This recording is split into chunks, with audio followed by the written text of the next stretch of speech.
ಜಿ5 ಇರುವಾಗ ನೀವು ನಿಮ್ಮ ನೆಚ್ಚಿನ ಶೋಗಳನ್ನ ಎಂದಿಗೂ ಮಿಸ್ ಮಾಡಿಕೊಳ್ಳುವುದಿಲ್ಲ. ಅದು ಸಂಪೂರ್ಣ ಉಚಿತವಾಗಿ. ಸಮರ್ ನೋಡು, ನೀರು ಎಷ್ಟು ಬಿಸಿ ಸಾಕ ಅಂತ. ಸಾಕು. ಬಿಸಿನೀರ ಮೊದಲು ಎಣ್ಣೆ ಹಚ್ಕೋಬೇಕು. ಎಣ್ಣೆನಾ? ನಾನು ಎಣ್ಣೆ ಹಚ್ಕೊಂಡು ಸ್ನಾನ ಮಾಡ್ಕೊಂಡು ಬರ್ತೀನಿ, ನೀವಿಬ್ರು ಹೊರಡಿ. ಹೊರಡಕ್ಕಲ್ಲ ಬಂದಿದ್ದು, ನಿಂಗೆ ತಲೆಗೆ ಎಣ್ಣೆ ತಟ್ಟಕ್ಕೆ. ಸುಮ್ಮನೆ ಕುತ್ಕೊಳ್ಳೋ.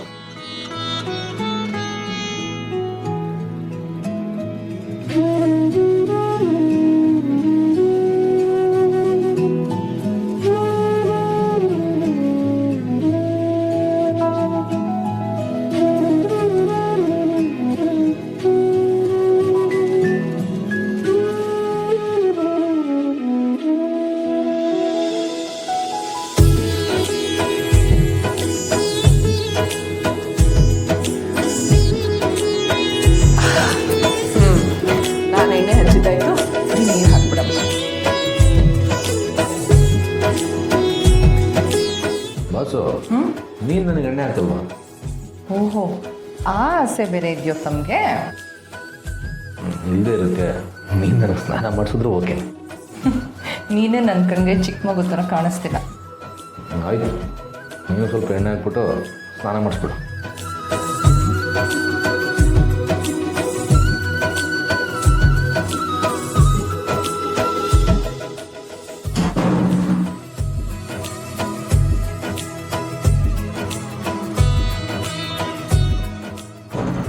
ಅಯ್ಯೋ, ಲಾಕ್ ಆಗೋಗಿತ್ತು. ಈ ಕೆಲಸ ಅಭಿದೇ ಇರಬೇಕು. ಬಾಬು ತೆಗಿರಿ, ಇದು ಯಾರು ಮಾಡಿದಂತ ಗೊತ್ತು ನನಗೆ. ಅಭಿ, ಪಾಪಕ್ಕೆ ಬಟ್ಟೆ ಕೊಟ್ಯಾ? ಇಲ್ಲಮ್ಮ, ಇನ್ನೂ ಸ್ನಾನ ಆಗಿಲ್ಲ ಅನ್ಸುತ್ತೆ, ಆಚೆನೆ ಬಂದಿಲ್ಲ. ಹೌದಾ? ಪಾಪು, ಇನ್ನು ಸ್ನಾನ ಆಗಿಲ್ವಾ? ಅಮ್ಮ, ಆ ಕಡೆಯಿಂದ ಬೋರ್ಡ್ ತೆಗಿರಿ. ಅಯ್ಯೋ, ಇಲ್ಲಿ ಲಾಕ್ ಆಗಿದೆಯಾ?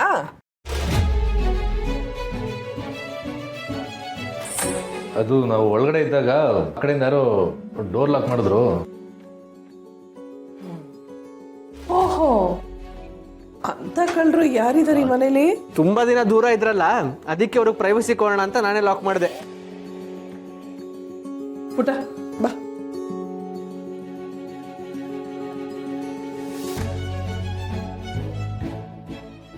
ಇಷ್ಟೊತ್ತು ಬಾತ್ರೂಮಲ್ಲಿ ಅವ್ನು ಸ್ನಾನ ಮಾಡ್ತಿರ್ಲಿಲ್ವಾ? ಮತ್ತೇನ್ ಮಾಡ್ತಿದ್ದ? ಚರ್ರಾಟ, ಸುಮ್ಮನಿರೋ. ಪುಟ, ಅವ್ನು ಸ್ನಾನ ಮಾಡ್ಕೊಂಬರ್ಲಿ, ನಾವು ಧೂಪಕ್ಕೆ ರೆಡಿ ಮಾಡ್ಕೊಳ್ಳೋಣ. ಬಾ.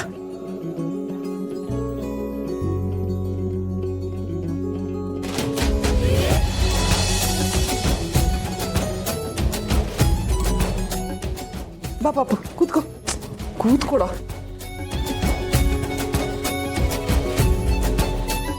ಅಮ್ಮ, ಏನಿದಲ್ಲ? ಇವನ್ ತಲೆಗೊಂದು ಜುಟ್ಟು ಹಾಕಿ, ಹಣೆಗೊಂದು ಬೊಟ್ಟಿಟ್ಟು, ಕಣ್ಣಿಗೆ ಕಾಡ್ಗೆ ಹಾಕಿ ಒಂದು ದೃಷ್ಟಿ ಬೊಟ್ಟಿಟ್ಬಿಡಿ. ಹೇಗಿದ್ರು ಮಗು ಥರನೇ ಆಡ್ತಾನೆ. ನೀವು ಹಾಗೆ ಮಾಡ್ತಿದ್ದೀರಾ ಅಲ್ವೇನೋ ಪಾಪು? ಯಾಕೆ ಅಮ್ಮ ನಂಗೆ ಇಷ್ಟೆಲ್ಲ ಮಾಡ್ತಿರೋದು ನಿನಗೆ ಸಹಿಸ್ಕೊಳಕ್ಕಾಗ್ತಿಲ್ವಾ? ಹಾಗೇನಿಲ್ಲ, ಅಮ್ಮ ನಿನ್ನೆಷ್ಟು ಪ್ರೀತಿ ಮಾಡ್ತಾರೋ ನನ್ನೂ ಅಷ್ಟೇ ಪ್ರೀತಿ ಮಾಡ್ತಾರೆ. ಅಮ್ಮಂಗೆ ನಾನೀಗ ಚಿಕ್ಕ ಮಗ, ತಾಯಂದ್ರಿಗೆ ಚಿಕ್ಕ ಮಕ್ಕಳು ಅಂದರೆ ತುಂಬಾನೇ ಪ್ರೀತಿ ಅಲ್ವಾ ಅಮ್ಮ? ಕರೆಕ್ಟ್ ಕಣ. ಚಿಕ್ಕ ಮಕ್ಕಳು ಅಂದ್ರೆ ಮುದ್ದು ಜಾಸ್ತಿ. ಹೌದೌದು, ಮುದ್ದು ಜಾಸ್ತಿ ಆಗಿರೋದಕ್ಕೆ ತಲ್ಲಾಟೆನ ಜಾಸ್ತಿ ಆಗಿರೋದು. ಏಯ್, ಯಾರೋ ತಲಹರಟೆ? ಬಾತ್ರೂಮಲ್ಲಿ ಕೂಡ ಹಾಕಿ ಕೀಟ್ಲೆ ಮಾಡೋರ್ನ ಇನ್ನೇನು ಅನ್ಬೇಕು? ಅದು ತಲಹರಟೆ ಅಲ್ಲ ಪಾಪು, ಕಾಪಿ ಚೇಷ್ಟೆ. ಅಮ್ಮ, ಆಯ್ತಾಯ್ತು ಅಮ್ಮ, ಇವರಿಬ್ರದ್ದು ಕೋಳಿ ಜಗಳ ಇದ್ದಿದ್ದೆ. ಸಮರ್, ನೀನ್ ರೆಡಿ ಆಗಲ್ವಾ? ಹೀಗೆ ಮನೆಗೆ ಬರ್ತೀಯಾ? ಇಲ್ಲ ಅಮ್ಮ, ಬಟ್ಟೆ ತಗೋ, ನಿನಗೆ ಅಂತ ಬಟ್ಟೆ ತೊಗೊಂಡು ಬಂದಿದ್ದೀನಿ. ಇಷ್ಟ ಆದರೂ ಹಾಕೋ, ಇಷ್ಟ ಆಗಲಿಲ್ಲ ಅಂದರೂ ಹಾಕೋ. ಯಾಕೆಂದರೆ ತಂದಿರೋದು ನಾನು. ತಗೋ.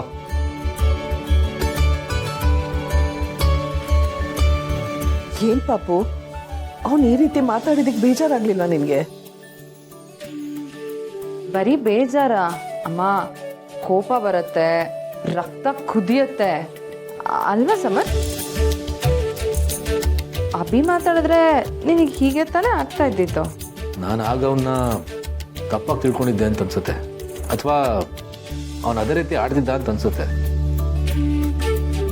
ಆದ್ರೀಗ ಅವನು ಆ ರೀತಿ ಇಲ್ಲ. ನಾನು ಆ ರೀತಿ ಇಲ್ಲ. ಓಹೋ, ಹಾಗಾದ್ರೆ ಇಬ್ರು ಬದಲಾಗಿದ್ದೀರೋ? ಈ ನಿಮ್ಮ ಬದಲಾವಣೆಗೆ ಕಾರಣ ಏನು ಅಂತ ತಿಳ್ಕೊಬೋದಾ? ಅಮ್ಮನ ಪ್ರೀತಿ.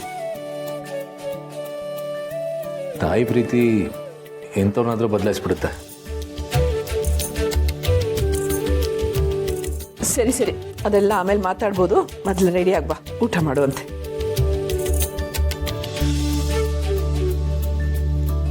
ನನ್ನ ಜೊತೆ ಈ ರೀತಿ ಜಗಳ ಆಡೋದಕ್ಕೆ ನಾನು ಆಚೆ ಬರಬೇಕಿತ್ತಲ್ವಾ? ಅದಕ್ಕೆ ಆಚೆ ಕರ್ಕೊಂಬಂದ್ಯಾ?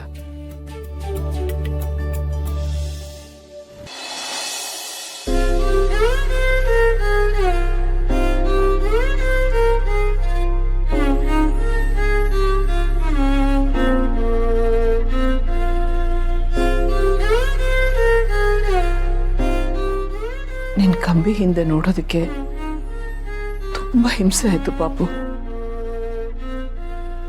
ಮಗನ್ ವಿರುದ್ಧನೇ ಸಾಕ್ಷಿ ಹೇಳೋ ಸಂಕಟ ಯಾವ ತಾಯಿಗೂ ಬೇಡ.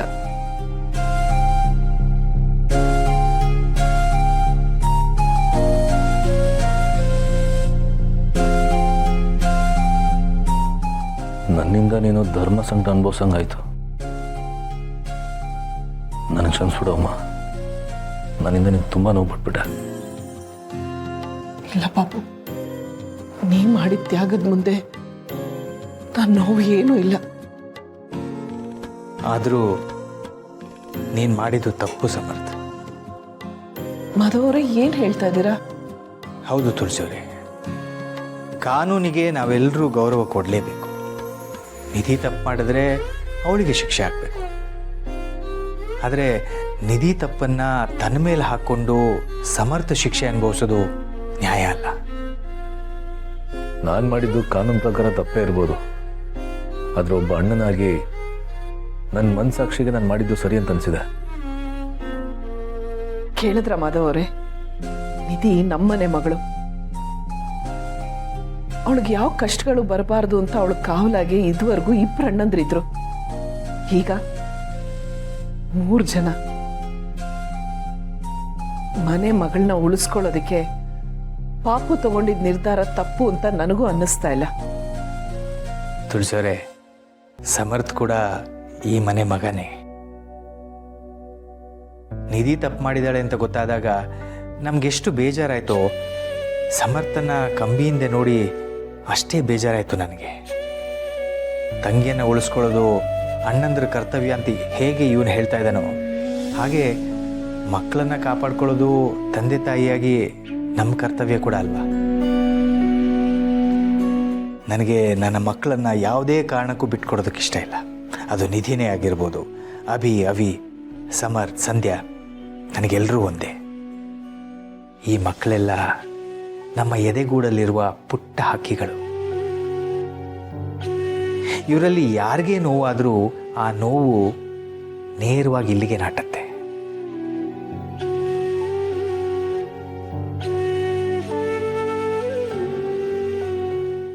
ZEE5 ಆಪ್ ಡೌನ್ಲೋಡ್ ಮಾಡಿ ಎಲ್ಲಾ ಸಂಚಿಕೆಗಳನ್ನು ಸಂಪೂರ್ಣ ಉಚಿತವಾಗಿ ನೋಡಿ.